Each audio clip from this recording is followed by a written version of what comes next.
नमस्कार दोस्तों, एक बार फिर से आपका स्वागत है आपके अपने चैनल इंडियन नर्सिंग क्लासेस में। हमारा आज का टॉपिक है बायोमेडिकल वेस्ट मैनेजमेंट। चलिए शुरू करते हैं।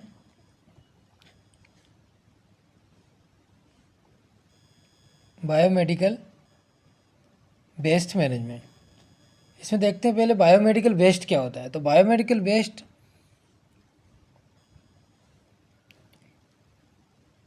Is waste generated from human और animals diagnosis, treatment, immunisation and related research activities. Means जो वेस्ट ह्यूमन और एनिमल्स के डायग्नोसिस से, उसके ट्रीटमेंट के दौरान या इम्यूनाइजेशन के दौरान या इससे रिलेटेड रिसर्च एक्टिविटीज़ के दौरान जो वेस्ट उत्पन्न होता है उसे बायोमेडिकल वेस्ट कहते हैं। बायोमेडिकल वेस्ट मैनेजमेंट क्या है? तो biomedical waste management is the safe and systematic process of handling, segregating, collecting, transporting, treating and disposing of potential infectious and hazardous waste generated from healthcare and research activities to protect public health and environment. Biomedical waste management क्या है? Biomedical waste management एक प्रकार का biomedical waste को manage करने की प्रक्रिया है, जो एक सिस्टमेटिक प्रोसेस है जिसमें कि इसको प्रॉपर तरीके से हैंडल किया जाता है, सेग्रीगेट किया जाता है। मीन्स अलग अलग टाइप के बायोमेडिकल वेस्ट को अलग अलग बिन में डालना, उसको प्रॉपर तरीके से कलेक्ट करना, ट्रांसपोर्ट करना, ट्रीट करना, डिस्पोज करना, ताकि इससे क्या, ये जो इन्फेक्शियस और हैजार्डस वेस्ट है जो कि रिसर्च एक्टिविटीज़ के दौरान या ट्रीटमेंट, इम्यूनाइजेशन, डायग्नोसिस एक्टिविटीज़ के दौरान या प्रोसेस के दौरान जो वेस्ट जनरेट हुआ है उससे पब्लिक हेल्थ को, एनवायरनमेंट को कोई नुकसान नहीं हो। तो एक प्रॉपर तरीके से बायोमेडिकल वेस्ट का निस्तारण करना बायोमेडिकल वेस्ट मैनेजमेंट कहलाता है।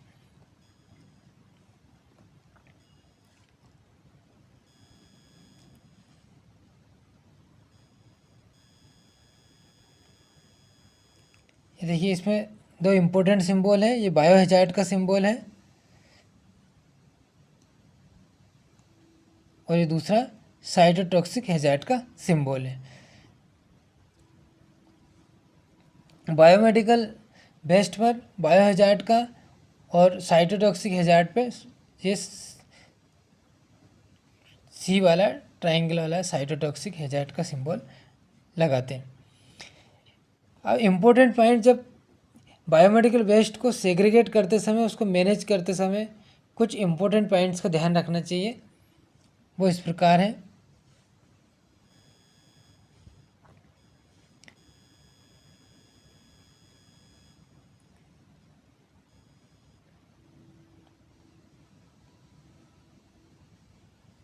फर्स्ट,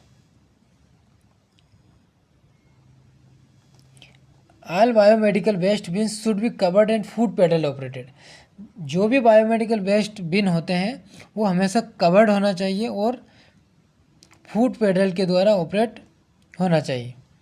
मीन्स ऐसा नहीं है कि उनको हाथ से हैंडल किया जाए, नहीं, फूड पेडल उनमें होना चाहिए जो फूड पेडल से ऑपरेट किए जा सके।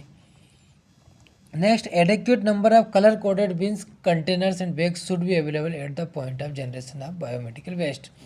जहाँ पर भी बायोमेडिकल वेस्ट जनरेट हो रहा है, जैसे ओटी, आईसीयू, इमरजेंसी या ड्रेसिंग रूम, जहाँ बायोमेडिकल वेस्ट जनरेट हो रहा है वहाँ पर पर्याप्त मात्रा में कलर कोडेड बिन्स और कंटेनर्स अवेलेबल होना चाहिए। Third, general waste should not be mixed with biomedical waste. General waste कभी भी बायोमेडिकल वेस्ट के साथ मिक्स नहीं होना चाहिए। Waste handler should wear proper PPE before handling any biomedical waste. जो भी पर्सन बायोमेडिकल वेस्ट को हैंडल करता है वह हमेशा प्रॉपर पीपीई किट में होना चाहिए। Biomedical waste from different department of hospital should be transported to the common collection site in a covered biomedical transportation trolley and preferably wheelbarrow. Hospital के अलग अलग डिपार्टमेंट में जो बायोमेडिकल वेस्ट निकलता है उसको जब कलेक्ट कर कर एक साथ में ट्रांसपोर्ट कर कर एक कॉमन कलेक्शन साइट पर ले जाते हैं, तब उस समय भी वो बायोमेडिकल वेस्ट कवर्ड होना चाहिए और प्रेफरली उसको व्हील बैरो ट्रॉली के द्वारा ट्रांसपोर्ट करना चाहिए। Next, there should be a dedicated area for central waste collection. और ये जो भी सभी डिपार्टमेंट से जो भी बायोमेडिकल वेस्ट को इकट्ठा करते हैं उसके लिए एक सेंट्रल वेस्ट कलेक्शन एरिया होना चाहिए, एक कॉमन कलेक्शन साइट होना चाहिए जो कि पब्लिक एक्सेस से दूर और सेपरेट रूम होना चाहिए, और वहाँ पे सेपरेट रूम होना चाहिए जो कि कलर कोडेड होना चाहिए। जो वहाँ पे जो वेस्ट होगा वो भी वहाँ पे कलर कोडेड होना चाहिए। और वहाँ पे जो रूम होगा वहाँ पे उसकी जो वॉल होगी, जो दीवारें होंगी वहाँ पे उसमें टाइल्स लगी होना चाहिए। और ये रूम जो है हमेशा लॉक होना चाहिए। बायोहैज़ार्ड सिंबल इसके दरवाजे, इस पे जो गेट है उस दरवाजे पे, डोर पे बायोहैज़ार्ड सिंबल का मार्क लगा होना चाहिए। साथ में बायोमेडिकल वेस्ट को यहाँ पे 48 आवर्स से अधिक समय तक स्टोर करके नहीं रखना चाहिए। Last, general waste should not be keeped in the common collection site. जो कॉमन कलेक्शन साइट है बायोमेडिकल वेस्ट की, उसके पास में जनरल वेस्ट को नहीं रखना चाहिए। ये इंपॉर्टेंट पॉइंट्स है जो कि बायोमेडिकल वेस्ट को मैनेज और सेग्रीगेट करते समय ध्यान में रखना चाहिए। नेक्स्ट, हॉस्पिटल सेटिंग में ये 4 प्रकार के बिन बायोमेडिकल वेस्ट के लिए यूज़ करते हैं। पहला है येलो। तो जो येलो बिन होता है इसमें ये नॉन क्लोरीनेटेड होता है और इसमें प्लास्टिक बैग लगा होता है। और ये येलो कलर का जो बिन होता है इसमें हम क्या चीज़ें, कौन सा वेस्ट डालते हैं इसमें, तो हम इसमें ह्यूमन एनाटॉमिकल वेस्ट, जो भी किसी ह्यूमन बॉडी से वेस्ट निकलता है वो हम इसमें डालेंगे, या कोई एम्पुटेटेड पार्ट है या जो भी है ह्यूमन एनाटॉमिकल वेस्ट वो हम येलो बिन में डालेंगे। एनिमल एनाटॉमिकल वेस्ट इसमें डालेंगे। सॉइल्ड वेस्ट इसमें डालेंगे। बस जैसे पीओपी, प्लास्टर ऑफ पेरिस है, कास्ट है, वो भी हम इसमें डालेंगे। एक्सपायर्ड और डिस्कार्डेड मेडिसिन हम इसमें डालेंगे। केमिकल वेस्ट इसमें डालेंगे। साथ में माइक्रोबायोलॉजिकल और बायोटेक्नोलॉजिकल लैब वेस्ट जो होता है वो भी हम येलो बिन में डालेंगे। केमिकल लिक्विड वेस्ट हम येलो बिन में डालेंगे। साथ में जो ग्लूकोज स्ट्रिप होती है, ग्लूकोज स्ट्रिप्स, वो ग्लूकोज स्ट्रिप भी हम येलो बिन में डालेंगे, क्योंकि ये ग्लूकोज स्ट्रिप क्या होती है, पेपर की बनी होती है, ये हम येलो बिन में डालेंगे। साथ में ब्लड बैग, जो ब्लड बैग होता है, ब्लड बैग भी हम येलो बिन में डालेंगे, लेकिन ब्लड सेट को हम रेड बिन में डालेंगे, लेकिन ब्लड बैग जो होगा उसको हम येलो बिन में डालेंगे। नेक्स्ट है रेड। रेड मीन्स लाल, लाल से लचीला।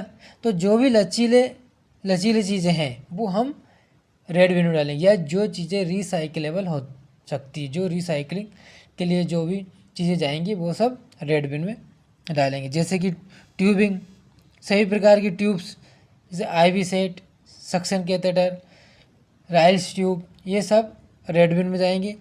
Bottles, intravenous tubes, urine bags, syringe without needles, जिन सीरिंज में निडल्स नहीं अटैच होती है, विदाउट निडल वाली सीरिंज रेड बिन में जाएंगी। और जिन सीरिंज में निडल अटैच होती है, जैसे इंसुलिन सीरिंज में निडल अटैच होती है, तो वो वाइट बिन में जाएगा। इसके साथ ग्लव्स रेड बिन में जाएगा। नेक्स्ट वाइट बिन जो होता है ये कैसा होता है, पंक्चर प्रूफ होता है, लीक प्रूफ होता है, क्योंकि इसमें शार्प वेस्ट हम डालते हैं। और ये ट्रांसल्यूजेंट होता है, मीन्स पारदर्शी होता है। इसमें क्या डालेंगे हम, निडल, सर्जिकल ब्लेड्स भी हम वाइट बिन में डालेंगे। जैसे स्टिलेट जो कैनुला डालते हैं उसमें जो स्टिलेट निकलता है वो भी हम वाइट बिन में डालेंगे। हम जो लेंसेट वो भी हम वाइट बिन में डालेंगे। और ऐसी सीरिंज जिनमें निडल अटैच हो, जैसे इंसुलिन सीरिंज, वो हम किस में डालेंगे, वाइट बिन में डालेंगे। नेक्स्ट है ब्लू। ब्लू मीन्स नीला। नीला मीन्स नुकीला।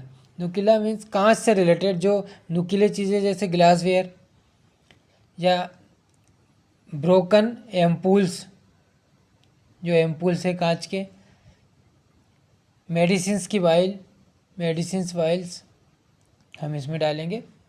और इसमें डालेंगे metallic implant, metallic body implant, जैसे कि नेल या प्लेट जो भी बॉडी से रिमूव की जाती है, ऐसे इम्प्लांट जो मेटल के हों वो हम ब्लू बिन में डालेंगे। नेक्स्ट है जनरल वेस्ट। जनरल वेस्ट में ये दो प्रकार के बिन होते हैं, एक ब्लू कलर का और एक ग्रीन कलर का। ब्लू कलर का जो नीला डब्बा होता है उसमें सूखा कचरा डालते हैं, और जो हरा होता है उसमें गीला कचरा डालते हैं। सूखा कचरा मतलब पेपर वेस्ट या कोई सा भी सॉलिड जो होगा वेस्ट, जनरल वेस्ट, वो हम नीले बिन में डालेंगे। और ग्रीन बिन में जैसे सब्जी, वेजिटेबल्स, फ्रूट्स या फ्लावर्स, इस टाइप की चीज़ें जो हैं वो हम वेट चीज़ें हरे बिन में डालेंगे। इसके साथ ही एक बिन और यूज़ होता था पहले, ब्लैक बिन। ब्लैक, तो ब्लैक जो होता है वो जनरल वेस्ट डालते थे उसमें, लेकिन इसमें क्या है कि गीला और सूखा कचरा दोनों मिक्स कर देते थे, जिसको कि सेपरेट करना मुश्किल होता था। तो आजकल हॉस्पिटल्स में ब्लू और ग्रीन बिन, जो कि सूखे कचरे के लिए और गीले कचरे के लिए अलग अलग यूज़ होता है। Thank you for watching.